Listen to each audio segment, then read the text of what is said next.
మత్తయి 6వ అధ్యాయం 33వ వచనం ఆధారంగా దేవుని రాజ్యాన్ని వెదకడం అంటే ఏమిటి, దాన్ని ప్రాక్టికల్గా ఎలా అన్వయించుకోవాలి అనే విషయాలను ఒక చక్కని కథ ద్వారా తెలుసుకుందాం. హైదరాబాద్లోని ఒక రద్దీగా ఉండే ప్రాంతంలో మేరీ అనే యువతి నివసిస్తోంది. మేరీ ఒక ప్రైవేట్ రియల్ ఎస్టేట్ కంపెనీలో సేల్స్ ఎగ్జిక్యూటివ్గా పనిచేస్తోంది. భర్త అనారోగ్యంతో ఇంట్లోనే ఉంటాడు. ఇద్దరూ చిన్నపిల్లలు.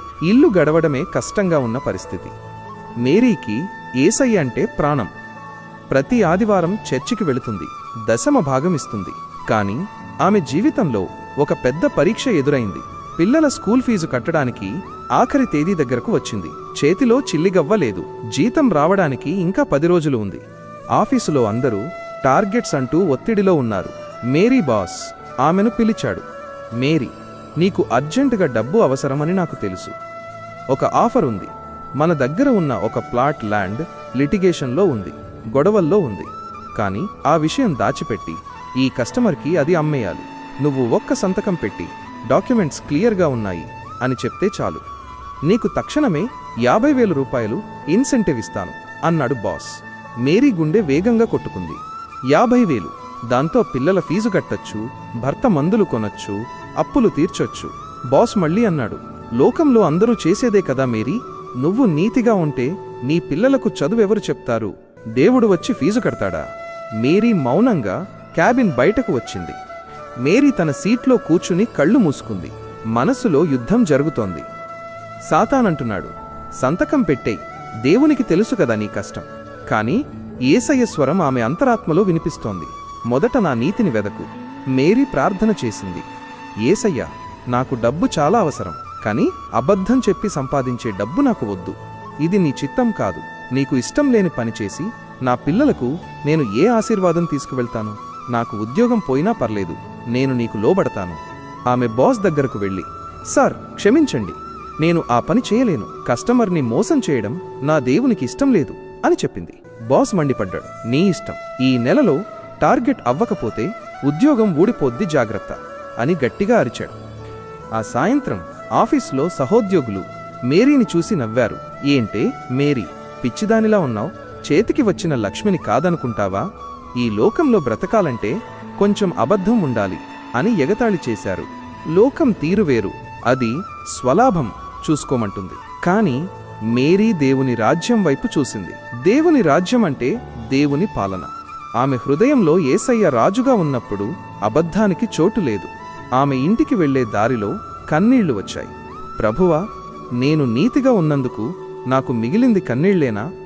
కాని వెంటనే, లేదు, నేను దేవుని బిడ్డను, లోకంలా నేను ఉండకూడదు అని ధైర్యం తెచ్చుకుంది. మరుసటి రోజు ఆఫీస్ క్యాంటీన్లో సుజాత అనే కొలీగ్ ఏడుస్తూ కూర్చుని ఉంది. ఆమెకు క్యాన్సర్ అని రిపోర్ట్స్ వచ్చాయి. అందరూ ఆమెను చూసి జాలిపడి వెళ్ళిపోతున్నారు, కానీ ఎవరూ ఆగలేదు. మేరీకి తన సమస్యలు, ఫీజులు గుర్తొచ్చాయి. నా బాధలే నాకుంటే ఆమెను ఓదార్చే ఓపిక నాకెక్కడిది అనిపించింది. కాని దేవుని రాజ్యమంటే ప్రేమను పంచడం. మేరీ తన ప్లేట్ పక్కన పెట్టి సుజాత దగ్గరకు వెళ్ళింది. ఆమె చేతిని పట్టుకుంది. సుజాత, భయపడకు, యేసయ్య గొప్ప వైద్యుడు, నేను నీకోసం ప్రార్థన చేస్తాను అని చెప్పి అక్కడే ఆమె కోసం కన్నీళ్లతో ప్రార్థించింది. సుజాతకు ధైర్యం చెప్పింది. ఆ క్షణంలో మేరీ తన స్వార్థాన్ని చంపుకుంది. తన కష్టాన్ని పక్కన పెట్టి ఎదుటివారి రక్షణ కోసం నిలబడింది. ఇదే దేవుని రాజ్యాన్ని వెతకడం. 2 రోజులు గడిచాయి. ఫీజు కట్టడానికి రేపే చివరి తేదీ. మేరీకి ఇంకా దిక్కు తోచలేదు. అప్పుడు ఆఫీస్ ల్యాండ్ లైన్ మోగింది. అది కంపెనీ మేనేజింగ్ డైరెక్టర్ ఎండి నుండి. ఆయన ఎప్పుడూ ఆఫీస్కి రారు, విదేశాల్లో ఉంటారు. మేరీ భయంతో ఫోన్ తీసుకుంది. ఎండి గంభీరంగా మాట్లాడారు. మేరీ, నిన్న ఒక కస్టమర్ నాకు కాల్ చేశాడు. అతను ఎవరో కాదు, నా స్నేహితుడు. అతను ఆ లిటిగేషన్ ప్లాట్ కొనడానికి వచ్చినప్పుడు నువ్వు నిజాయితీగా అది మంచిది కాదని చెప్పావట కదా. అతను వేరే ఏజెంట్ ద్వారా ఆ విషయం తెలుసుకున్నాడు. కానీ మీ ఆఫీసులో ఒక అమ్మాయి నిజాయితీగా ప్రవర్తించింది.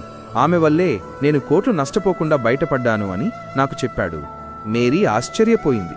ఎండి కొనసాగించారు, మా కంపెనీకి లాభాలు తెచ్చేవాళ్లు కావాలి, కానీ నీలాంటి నీతిమంతులు ఇంకా అవసరం. ఈ రోజు నుండి నిన్ను టీం లీడర్గా ప్రమోట్ చేస్తున్నాను.